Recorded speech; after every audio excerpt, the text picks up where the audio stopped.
frères et sœurs en Jésus-Christ, bonjour. Heureux de vous accueillir une fois de plus dans notre chaîne YouTube pour prier avec Marie en ce mois du Rosaire 2020. Nous voulons méditer en ce mois du Rosaire la place de Marie dans la vie de Jésus et dans la congrégation des missionnaires du Sacré-Cœur qui œuvre au Sénégal depuis 1953. Pour cela, nous posons deux étapes, à savoir Marie à la suite de son fils Jésus d'une part, et d'autre part Marie qui nous conduit vers le cœur du Christ, notre Seigneur. Premièrement, Marie à la suite de son fils Jésus. Marie nous mène à Jésus. Marie est mère de l'unique sauveur des hommes. Elle n'ajoute rien à Jésus-Christ. Elle est tout entière intérieure à son mystère, nous dit Jean 1. On doit la regarder comme inséparable de son fils. Elle l'accompagne d'ailleurs au long de sa vie. Communion avec celui qui habite son cœur. Bethléem, Nazareth, Cana, le vendredi saint. Sur la croix, Jésus lui confie Saint Jean et tous ceux qui croiront en lui. Marie est au Cénacle, priant avec les disciples et demandant l'Esprit Saint. Elle accompagne l'Église naissante. Marie ne fait pas d'ombre au Christ, au contraire. Elle est celle qui, de façon plus sûre, nous conduit vers Jésus. Se mettre à l'école de Marie, c'est porter ce même regard, tour à tour interrogatif, tour à tour douloureux, radieux, et cela nous aide à voir la Vierge dans le mystère du salut de son Fils. Alors Saint Louis-Marie Grignon de Montfort nous dit ceci: si donc nous établissons la solide dévotion de la très sainte Vierge, ce n'est que pour établir plus parfaitement celle de Jésus-Christ. Donc, en ce mois du Rosaire, nous voulons prier avec Jésus, nous voulons prier Jésus avec Marie. Marie est la première croyante de notre Seigneur Jésus-Christ.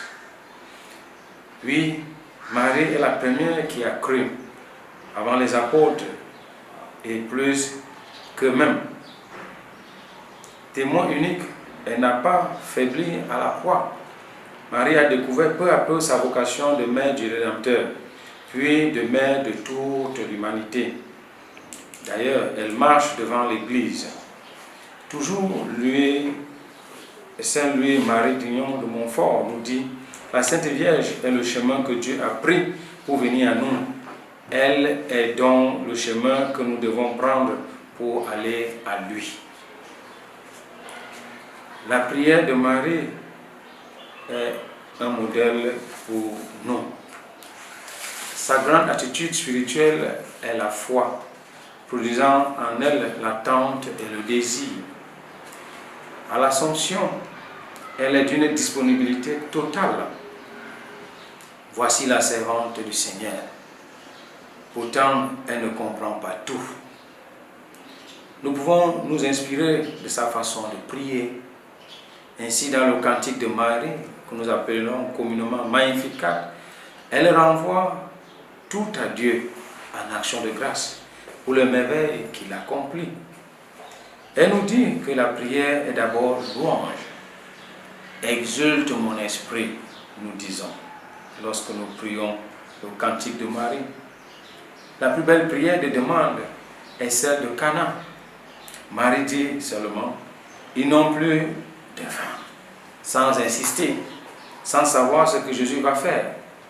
Elle lui fait confiance. À nous aussi, elle dit: faites tout ce qu'il vous dira.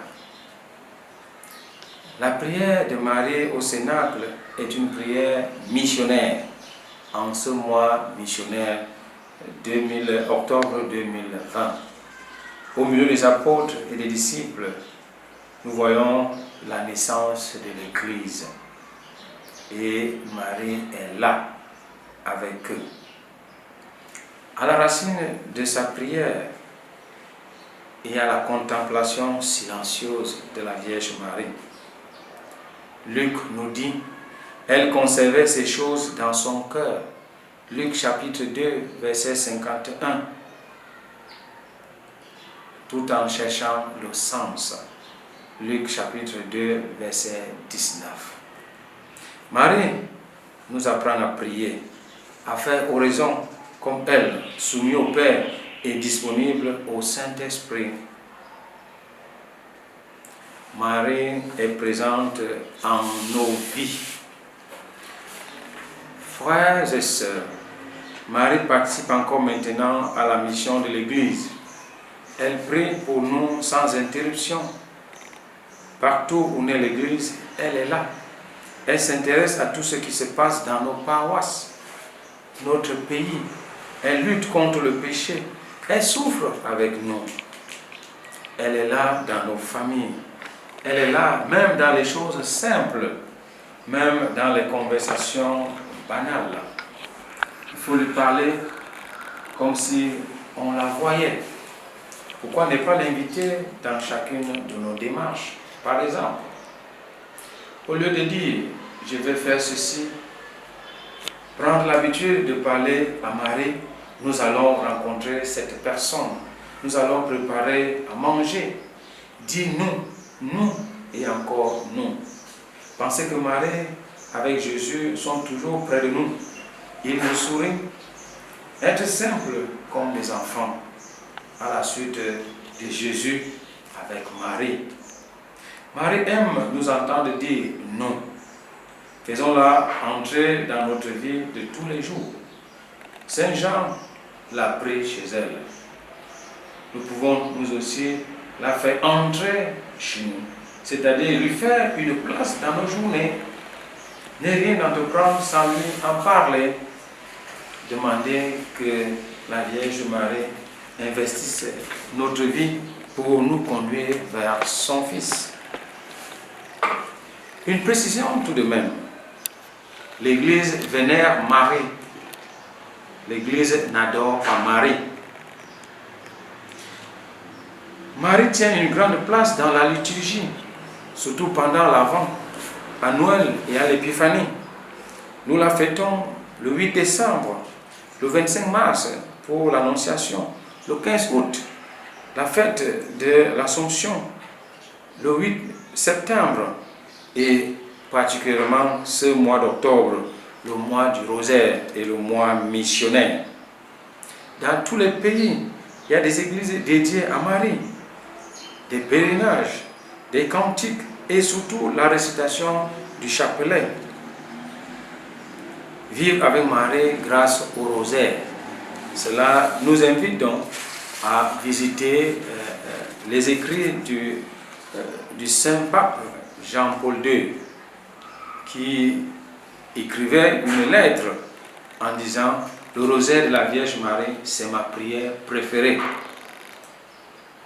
Et il ajoute que l'Église lui a toujours reconnu une efficacité particulière. La prière du rosaire, issue du meilleur de la tradition chrétienne, unit à la fois la simplicité de la dévotion populaire et la profondeur théologique. La répétition correspond à notre nature humaine, mais elle est également variée. Éléments visuels, c'est-à-dire les images, énoncés du mystère, lecture de la parole de Dieu et le silence meublent ce temps de la récitation du rosaire. Frères et sœurs, essayons d'améliorer la récitation du chapelet par des lectures, des intentions de prière et des chants. Le rosaire contient les prières fondamentales du chrétien. Notre Père, dis je vous salue Marie, et gloire au Père et au Fils et au Saint-Esprit. Le rosaire s'attache à contempler avec Marie le visage du Christ. C'est pourquoi le nom de Jésus est le centre du Je vous salue Marie. La méditation des mystères a pour but de connaître Jésus. Elle est un véritable résumé de l'Évangile, la récitation de la prière du rosaire. On est invité à contempler quelques événements majeurs vécus ensemble par Jésus et Marie. La liste de ces mystères est très ancienne, mais elle peut être modifiée ou complétée au quotidien avec notre lecture spirituelle. Nous avons le mystère joyeux qui nous parle de l'annonciation, de la visitation, de la nativité, la présentation de Jésus au temple et Jésus retrouvé encore au temple. Nous avons le mystère douloureux où nous voyons l'agonie de Jésus, la flagellation, le couronnement d'épines, le portement de croix et le crucifixion. Dans le mystère glorieux, la résurrection, l'ascension, la Pentecôte, l'Assomption de Marie, le couronnement de Marie au ciel. À ces mystères traditionnels, le Saint-Pape Jean-Paul II a proposé d'ajouter les principaux mystères de la vie publique du Christ. Il a ajouté les mystères lumineux, le baptême au Jourdain, les noces de Cana, l'annonce du royaume et l'invitation à la conversion, la transfiguration, l'institution de l'Eucharistie. Au cœur du monde, le Christ avance, porteur de lumière dans un monde que la nuit envahit. Ses disciples, en le priant, essaient de marcher à sa suite et de devenir à leur tour des porteurs de lumière. Le chapelet nous aide à contempler le visage du Christ accompagné de Marie. Cette fréquentation amicale nous fait entrer de manière naturelle dans la vie du Christ. On peut également partager avec Marie nos intentions, nos joies, nos difficultés, nos peines. Prier pour telle personne qui vit à côté de nous, dans notre famille, dans notre pays. La prière du chapelet est simple et facile. C'est un peu la prière des pauvres. Beaucoup l'apprécient car la répétition est une forme traditionnelle de la méditation. À force de redire certains mots et d'évoquer les mystères, ceux-ci pénètrent en nous. Ils font partie de notre substance.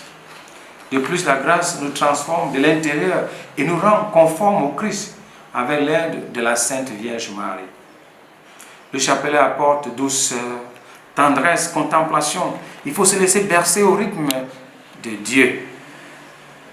Saint Jean-Paul II recommande la prière du chapelet en famille. Reprenez avec confiance le chapelet entre vos mains, qu'il soit une pause priante. Il est particulièrement favorable à la cause de la paix et à celle de la famille. C'est une invitation qui nous est adressée pendant ce mois du rosaire. Comment prier Marie et les saints? Marie, les anges et les saints sont nos amis, puisqu'ils voient Dieu face à face. En lui, ils entendent les paroles que nous leur adressons. C'est pourquoi ils peuvent présenter à Dieu nos demandes. Nos rapports avec eux sont de confiance et non de marchandage. Le genre, je te donne, tu me donnes. Non. Nous pouvons leur exposer nos besoins, mais non attendre un résultat automatique. La prière n'est pas un acte magique. Les saints et les anges sont des créatures comme nous. Nous ne leur parlons pas comme nous parlons à Dieu. Faisons bien attention à marquer la différence. Dieu seul accorde ses dons comme il le veut. Les saints sont seulement des intermédiaires. Demandons-leur surtout la grâce de leur ressembler en imitant leurs vertus, afin que Dieu nous accorde d'avoir part à leur sainteté. La manière de prier les saints varie suivant les pays. Elle s'adapte aux coutumes locales, aux rassemblements, aux pèlerinages, aux veillées de chant et de prière, comme en ce mois du rosaire. La récitation quotidienne du chapelet peut nous aider à vivre une relation intime avec le Christ à travers la présence de Marie. à travers son modèle de fidélité à son Fils. Je vous salue, Marie comblée de grâce, le Seigneur est avec vous.